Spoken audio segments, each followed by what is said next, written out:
விஷ்ணு பிரமா சிவன் முக்கால் சத்தியம் விஷ்ணு பிரமா மகேஷ். தேர்தல் அதிகாரி என்னடா 3 தலைச்சக்கரம் யாருடா அந்த அவனே அடிக்கான். 3 தலைச்சக்கரம் யாருன்னு கேட்குற கேள்விக்கு பதில் சொல்கிறா அப்படின்னு தேர்தல் அதிகாரியை பிடிக்கார்.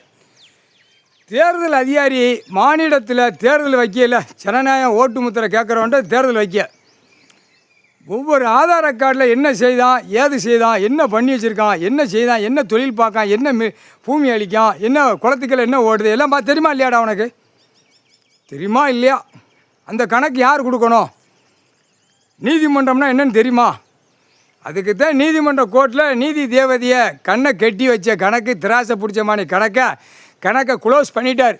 டெல்லி டு தமிழ்நாடு, தமிழ்நாடு டெல்லி வரைக்கும் நீதிமன்ற கோர்ட்டில் நீதி தேவதை இருக்கா, திராசு பிடிச்ச மாதிரி இருக்கா, கண்கட்டு. அதான் கண்கட்டு விளையாட்டு. இப்போ பூமியில் கண்கட்டு விளையாண்டதை இப்போ கடவுள் பிடிக்கார். தெரியுமா இல்லையா? தேர்தல் அதிகாரி முட்டாப்பேல உனக்கு தெரியுமா இல்லையா? ஒரு ஆதார கார்டில் என்ன சேட்டை பண்ணுதான்?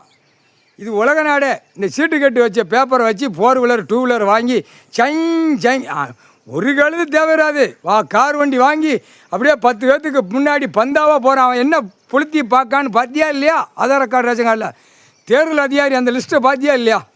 ஒரு மாநிலம், ஒரு நாடு, ஒரு சிட்டி, கிராமத்தை பார்க்கணும். அந்த லிஸ்ட்டை பார்க்கணும். என்ன செய்தான், ஏது செய்தான். மாநில மாதிரி பெருத்து போய் கிடக்க உனக்கு சுதந்திரமாக கொடுக்கல. பூமியில் சுதந்திரமாக பூமியை அழிக்க கொடுக்கல. வாழ்வுக்கு விவசாயம், இருப்பு இடம், தண்ணி கீழே பூமியில் கொடுத்துருக்காரு. அதை பூரா அழிச்சிட்டு பூரா உப்பு தண்ணி ஓடிக்கிட்டு இருக்கு. கீழே சப்புன்னு கெமிக்கல் ஆட்கால் தந்து கீழே ஊடி எல்லாம் போகுது. கிணறு கட்ட பூரா பாழா போச்சு. விவசாயத்தை பூரா பாழாகி போச்சு. பாழாக்குறது கடை வந்திருக்கியா முட்டா குய்மனடா? இயற்கையை கொடுத்தாரு, செயற்கையில் போகுது. செயற்கையில் போய் ஆஸ்பத்திரியில் தின்னதுக்கு அங்கே போய் பலான்னு ஆணு பெண்ணு பிளந்து உட்காந்துருக்கு. 100 பேர் 200 ஒரு ஹாஸ்பிட்டலில் உட்காந்துருக்கான். என்ன காரணம்? இங்கே பூமி அழித்து அந்த கெமிக்கல் ஆட்காலை தின்னு இந்த செம்மத்தில் அழிக்க வந்த முட்டா குய்மனுகளா? பூமி அழிக்கடா, கெட்டடமாக தான் போவோம். 2ஆம் நம்பர் இயற்கை இல்லைன்னா செயற்கையில் போவோம். கெட்டடமாக போய் பூரா பாழாக்கி வச்சுருக்கான். ஒரு ஆதார கார்டில் 100 வீடு வச்சுருக்கான். அதை பார்த்தியா இல்லையா? ஒரு ஆதார கார்டில் 100 வீடுன்னு கெட்டுறதுக்கு கரண்ட்டுக்கு தயாரிக்கிறதுக்கும் விட்டு பூமியை மின்சாரத்தை தயாரிக்க பறவைகள் பூரா அடி வாங்குது. குருவி, சிட்டுக்குருவி எல்லாமே மின்சாரம் போக கூடுதலாக போக அது அடி வாங்கிடும். அப்படியே குளோஸ் ஆயிரும். உங்கள் கல்வி படிப்பு என்னடா? கல்வி படிப்பு புளுத்தி படிப்பால் பூமி அழிச்சு வச்சுருக்க. இயற்கை விளையிறத கல்வி படிப்பில் அழிச்சு வச்சுருக்க. நல்லா படித்தவன், நல்லா கொஞ்சம் விவரமாக இருக்கிறவன் கரெக்டாக புரிவான். இது கரெக்டு. இது நம்ம படித்து முட்டாள்தனமாக நம்ம அழிச்சு வச்சுருக்கோம். நம்ம தான் முட்டாப்பே. அப்படிமா நம்ம படித்த கல்வினால் நம்ம தான் முட்டாப்பே. கடவுள் கொடுத்த இயற்கை கூட ஒரு 10 வருஷம் 20 வருஷம் இருந்து வாழ்ந்து நல்லா பொண்டாட்டி பிள்ளையோட வச்சு நல்லா வாழ்ந்து நல்லா ஓட்டி பிறக்கி நல்லா சந்தோஷமாக போங்கடான்னு தான் பூமியில் கொடுத்துருக்காரு. அழிக்க கொடுக்கலடா முட்டா கூதிமனுகளா? அழிக்காடா கொடுத்துருக்காரு. வர்றா டேரக்டராக பூரா சிட்டி கிராமத்தை அழிச்சு வரான். வீடு வாசல் கட்டிட்டான். இப்போ நஞ்சை ஊஞ்சி அழிக்க வரான். அதான் சட்டப்பேரவையில் உட்கார்ந்தான்ல, நாற்காலி சேரில் உட்காந்து கண்டார வலிமை டெல்லியிலும் தமிழ்நாடு வரைக்கும் அரசியல்வாதி அடா முட்டா பேலை உட்காந்து நஞ்சை ஊஞ்சி அதுதான் விடாமல் வராரு. இதில் கணக்கு ஏற்றிருக்காருல, நஞ்சை பூஞ்சை மானாமரி உள்ள கணக்கு நீதிமன்ற கோர்ட்டு கைலாசத்தில் இருக்கா? அந்த நஞ்சை ஊஞ்சை தான் பிடிப்பார். நஞ்சை ஊஞ்சைன்னு என்ன அர்த்தம்? புஞ்சை நஞ்சை, நெல் விளையும் போகும், பயிர் பச்சில் விளையும். பயிர் பச்சில் அது பறவைகளுக்குள்ள சட்டம் இருக்குடா.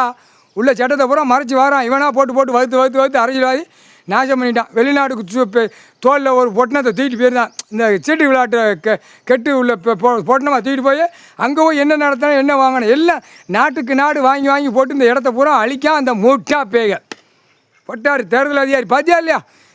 மொத்தத்தில் தேர்தல் அதிகாரி என்ன முற்றுப்புள்ளி தெரியுமா? சேராயம் விசிக்கு கலந்து விற்காம பார்த்தியா? இதெல்லாம் எவ்வளோ பெரிய ஒன்றால் வந்த வேணா. தேர்தல் அதிகாரியால் மது போதை விற்கானா? அது ஒன்றால் வந்த வேணா. இந்த கம்ப்ளைண்ட்டு தேர்தல் அதிகாரி உள்ளே போட்டு கொடுத்தாச்சு அப்படின்னா அதை விற்க மாட்டான், அது செய்ய மாட்டான். மக்கள் நல்லபடியாக உழைச்சி சாப்பிட்டு போவோம். இல்லை, மது போதை மாதிரி தாண்டா எல்லாம் சாப்பாடு உணவு பூரா போதை ஆட்காலை கலந்து தேய்ச்சி தாண்டா விற்கான். இதை நீ கண்டுபிடிக்கலாடா தேர்தல் அதிகாரியே? உன கடைசி அத்தியாயத்தில் போடுறாரு, ஒன்று அள்ளுதுக்கு போடுறாரு. இராணுவ நீதிமன்ற கோர்ட்டு இராணுவ தளபதியார் கடவுள் போடுறாரு கணக்கு. இந்த கணக்கை போடுற வேணும் ஒட்டை அள்ளிடும்டா. என்ன தேர்தல் நம்ம கணக்கு விட்டாச்சு நுப்பாட்டிடணும். அப்போ எதிர்த்து ஆடுதான் கணக்கு பார்க்கலையா?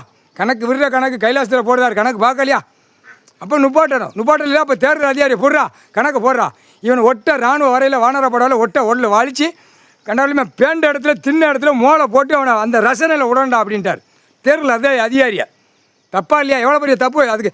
உனக்கு இந்த கணக்கு போட்டாச்சுன்னா அத்தனை தப்பு இருக்கிற கணக்கு தேர்தல் அதிகாரிக்கு தெரியுமா தெரியாதா? பூமி அழிச்சு வரான், விவசாயத்தை அழிச்சு வரான், நஞ்ச குஞ்சு அழிச்சு வரான். என்ன காரணம்? அந்த தேர்தல் அதிகாரினால். தேர்தல் அதிகாரி கொடுத்துருந்தேன்னா இப்போ நஞ்சை குஞ்சு அழிக்காதீங்கடா, விவசாயம் பண்ணி சாப்பிடுங்கடா அப்படின்னு கொடுத்துருந்தா இன்றைக்கி உனக்கு இந்த கணக்கு வராது. நீ அழிக்கிறதுக்கு தான் தேர்தல் அதிகாரி வைக்க. பார்த்தியா, கொட்டவை மாதிரி போட்டிருக்கான். சிட்டி கிராமத்தில் ஒவ்வொரு கட்சி கொடிக்காரன் கொட்டவை மாதிரி போட்டு அங்கே ரேடியோ கொட்டு மேலே போட்டு வாசிக்கான். கடவுள் உச்சியில் உட்காந்துட்டாரு, அமைதியாக போகணும், சத்தமே இருக்கக்கூடாது, ஒரு மூச்சு பேச்சு. விவசாயத்தில் போய் வேலை பாரு, விவசாயத்தில் வேலை பாரு, அந்த மண்ணை சுத்தம் பண்ணு. உனக்கு உயிர் வாழ்கிறதுக்கு 3 வேளைக்கு சாப்பாடு, ஒரு வருஷத்துக்கு எவ்வளோ பாடு சாப்பாடு, ஒரு மனித பிறவிக்கு ஒரு ஆணுக்கும் பெண்ணுக்கும் எவ்வளோ விளையும் விதைச்சா தான் அதை அறுத்து சாப்பிட முடியும். அதுதான் கொடுத்துருக்காரு. விளைஞ்சி எந்த நாட்டிலேருந்து வருது? அந்த சீட்டுக்கட்டு பேப்பர் வச்சுக்கிட்டு நம்ம வீசி போட்டு அப்படி வாங்கி தின்னு நக்கிட்டு போகக்கூடாது. எல்லா நாட்டிலையும் அங்கங்கே சாப்பாடு மாநில வாரி இருந்தாலும் அவன் அங்கே உழைச்சி அவன் சாப்பிடுவான். அதை பூரா அங்கே விட்டு வேலையை அங்கிட்டு வேலையை அங்கிட்டு தூக்கிட்டு அவனை பூரா அங்கே அழிட்டு வரேன், இங்கேருந்து அங்கிட்டு போவா வேலைக்கு பூரா 2ஆம் நம்பர் போய் ஓட்டி ஆட்டி நக்கான். அட்ரா தமிழ்நாட்டுக்குள்ளே பாடுறா என்ன கூத்து அடிக்கானே. தமிழ்நாடு தான் மெயின் சுவிட்சி அப்படின்ட்டாரு. இங்கே இதில் ஏகப்பட்ட கணக்கு இருக்குது. இந்த கணக்கை பிடிக்க அரசியல்வாதி ஆட்டோமேட்டிக்காக பேலை மோளை திங்க அங்கனே படுப்பான். அந்த மாதிரி இப்போ வெள்ளையும் சொல்லியமாக சோக்கா வரான், 4 வீலரில் தூக்கி கையேந்தி வரான். அப்போ அவனுக்கு தண்டனை வரையில், தண்டனை வரையில் இராணுவ நீதிமன்ற கோர்ட்டு கைலாசத்தில் இராணுவ தளபதியார் கணக்கு போடுறாரு. அப்போ தண்டனை உள்ள வரையில் பேழுவான் மோளுவான் அங்கனே சாப்பிடுவான். அப்போ தான் நினைப்பான், தப்பு நம்ம செஞ்சிட்டோம், ஆண்டவன் கடவுள் தண்டனை நம்ம கொடுத்துட்டாரு, நம்மளை மாநிலத்தில் பிறப்பு போட்டார், நம்ம அதுக்கு தான் செய்யணும், விவசாயத்தை பார்க்கணும் அப்படின்னு. அப்போ தான் நாக்கை வெளியே கொண்டு வருவான். திங்கிறதுக்கு இருக்கிறதுனால ஆடு தான் பாடு தான் அழிக்கான். அப்போ திங்கிற ஐட்டத்தை முடிச்சாச்சுன்னா ஆட்டோமேட்டிக்காக தப்புக்கு தண்டனை வாங்கிட்டு போயிடுவான்.